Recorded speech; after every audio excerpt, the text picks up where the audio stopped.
All right, Miss Barbara Wilder, your book is about suffering and heartbreak. How did you get to suffer and have so much heartbreak in your life? And then how did you get out of that? Um, I do think when we're coming from trauma, then we're seeking out the familiar. So whatever we're grown up with, we're seeking out familiar patterns and familiar people who portray a very familiar behavior pattern. So I do think when we're coming from trauma, we're very prone to seek out the same relationships. We're accepting chaos in our lives. We're accepting dysfunction in our life.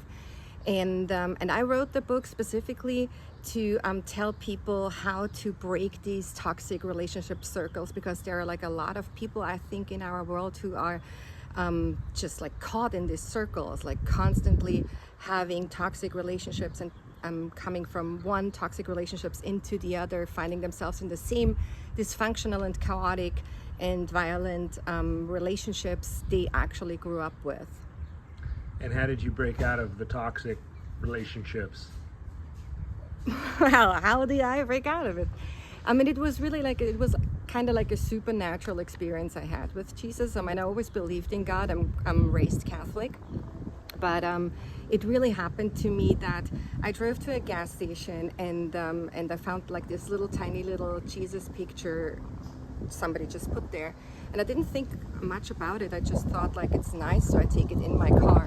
But in hindsight, I do know like how metaphorical that act actually was, that I not only found Jesus, but I actually like took him, I accepted him, I took him in my car.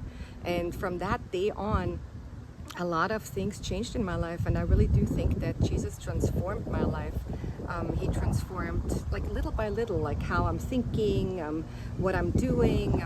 I started to going to Bible study. I started to go to church. I mean, that's something, if somebody would have told me that like 2.5 years ago, I would have said like, that's definitely not me, but it became me. And I think by accepting faith and accepting Jesus and being in a constant relationship. Nobody ever grown up told me that you can have a personal relationship with Jesus. I went to a Catholic school for 10 years and nobody told me that. So establishing a personal relationship, being in constant communication, just transformed me. And I think that self-worth I didn't have because I didn't build that when I was a child, and I felt very neglected and abandoned by my guardians. And that's why I was seeking out very toxic relationships. And I think Jesus really just built up my self-worth, and through him I discovered myself. Like, I discovered that I am worthy and I am valuable and I have to protect my heart, and he wants that for me, and he wants the best for me. And I think that was really the one thing which not only took away my depression, my anxiety, my addictions, but just brought me to a place where I am not dependent on the validation of other people, but I am seeking God, and I know I am safe in his space. And that's how I learned how to break out of this toxic relationship patterns and not accepting anything which is harming me in my life. And my book is designed to tell people the same thing. So your book is named What? And it's a book of poetry. And what do you hope to accomplish with it?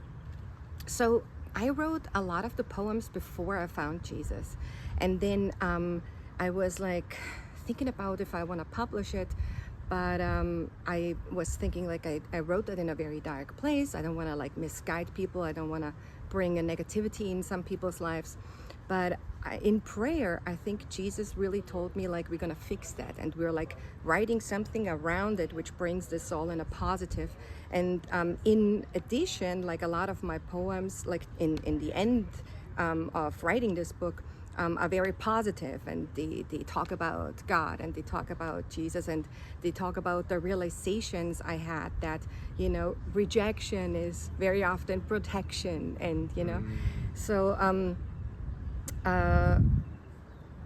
I think that the poems helping people to relate to it when they're finding themselves in the same spot I have been 2 years ago.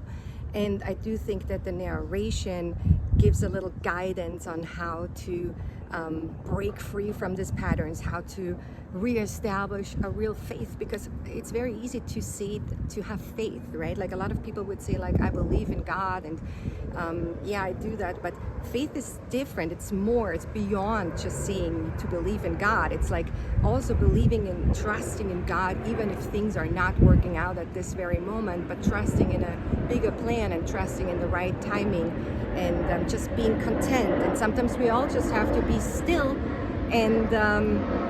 and trust that He is God, right? Like it's like a little seed is like a plant is formed as a little seed in the darkness. So when you find yourself in the darkness, that's a good thing.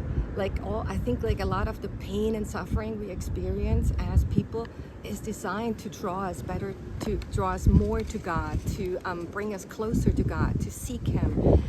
So it's an opportunity not to lose faith, but to actually find faith. All right, thank you very much. You're welcome.